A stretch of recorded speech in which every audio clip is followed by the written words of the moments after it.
work with someone you can trust. I mean, it's Yeah. the same analogy of like the mechanic who says, yeah, your brake fluid, your windshield wiper fluid needs to be replaced or something like that. Like, and Yeah. you have to work with somebody who you can actually trust, who's actually accountable for their actions each month. And Hook has put themselves out there to be very accountable for their actions. Like they Good. care about their reputation. So if you talk bad about them, they're gonna respond. Like they really, really care. Same as any roofer. Like if you get reviews, you care about your reputation. Like you Yeah. need to work with people just like that who That really, care really about care the about. reputation. Yes. Yeah. Yeah. Yeah. So I'll throw this out here. If you're a business owner that has a website and you're paying an agency or a consultant monthly for services, what you need to do right now is go find the login for the site. Even if they're not in some arrangements, like you're not going to get an admin login, that's okay. You should be able to get an editor login to the site, and you're going to go in there and you're going to see if what's going on with the updates. If the site is fully updated and the site's working, then you're good to go.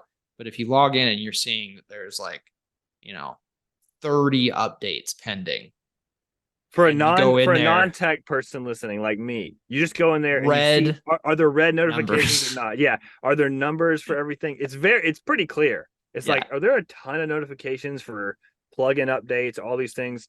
Like that's what you should be doing. That's what I do. I'm like, oh, my website. And the reason that we actually started with the maintenance with Hook is because our new website did break.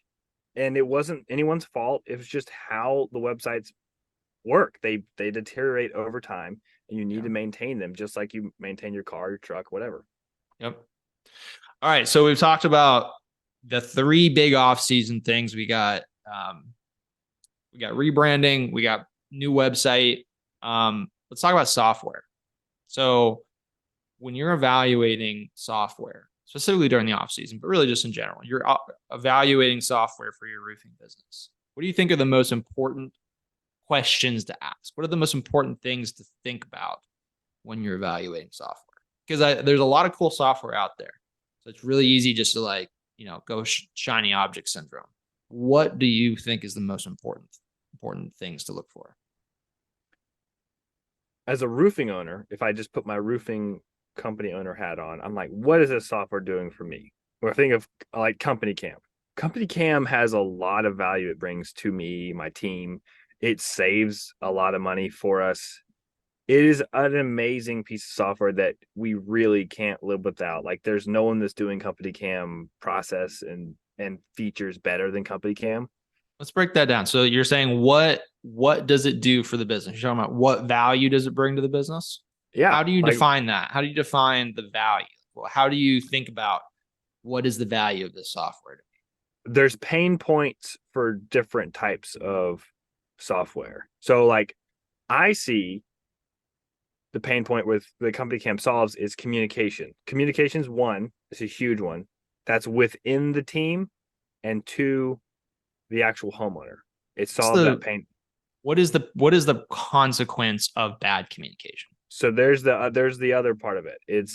It prevents. It's not just the pain point of communication is solving that, but the pain point of losing money because you didn't communicate.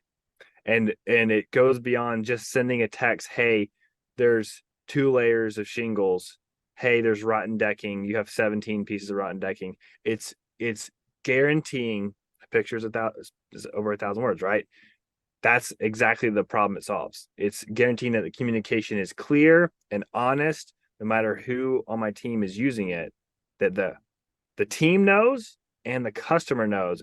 And as far as, if you're a roofing contractor, there's a lot of grudging going on when there's a change order from a homeowner. They're like, oh, they don't want to pay the change order, even though it's in your contract, even though you verbally told them, hey, these are the ways that there could be a change. Like Company Cam solves all those conversations. And beyond that, it stops the bad conversations from happening. It actually makes the homeowner feel more empowered because they know that you're doing a good job.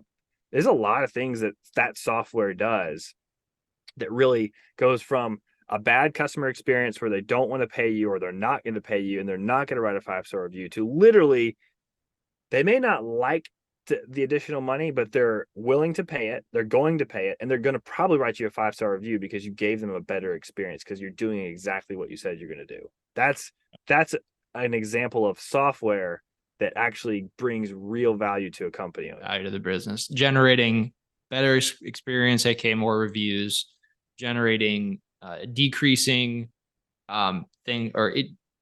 decreasing time and time that's having to be spent on certain things, and or increasing revenue by assisting you in some aspect of generating revenue. So creating that value. So that's an important thing to consider, but not the only important thing, right? We have, what else? What's the next that? What are the other things that we want to consider when evaluating software? One is the value, right? One is what does it bring to the table, but what else?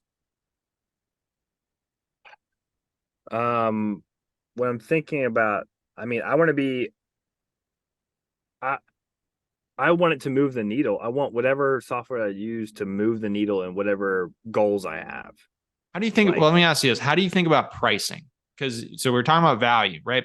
But the company like Company Cam, for example, is great. What if Company Cam was $1,000 per month per user? I probably wouldn't use it. It's also So how do you talk me through how do you think about price when evaluating software? it's one of the last things I think about because if I can trust that this software, So focus on value first, then yeah, evaluate price and evaluate is this value that I've established worth this price? Is that what you're saying? and yeah, we talk about value. That's like a very salesy thing. Basically, what can the software do for me and my company? Like that's what I think about. Like what's in it for me? Right. What like So if that you evaluate it, if you do a demo for a software, you love it, and then you get to the end and you get price shock, you're like, this is really expensive. How do you think through like evaluating rationally, Mhm. is it worth this price? Talk to me through that. So in roofing, I think about how many roofs I have to sell to make up to basically get the ROI. That's what I would think. Okay, how many roofs do I have to sell to pay for this for the entire year? And Company Cam is actually getting more expensive. It actually had an increase, and I saw my bill the other day. Like, dang it! But I'm like, it's not the value still there. It's worth keeping Company Cam. It generates more roofs for you Yeah, than that cost. that's right. So What that's pretty about much how I view the value of the software or anything that we use. that value equation? What about what is the what do you see as the biggest mistakes that you see roofers making when it comes to evaluating software? Things that they're seeing as important that maybe not are not important, or just mistakes in general. I think not thinking what I'm just saying. Okay, let's make an example. Let's do an example. Equipters. People see $45,000 and then don't think like I just said. They don't think, okay, I got to sell X amount of roofs to pay off that equipter. When they're evaluating software, they actually need to see that it's probably more powerful than an equipter or a truck or anything else if it's implemented correctly. I think that's the biggest thing that guys who are not tech savvy, they need to think of that in those terms. And most of them have, Undervaluing the implementation aspect of software. So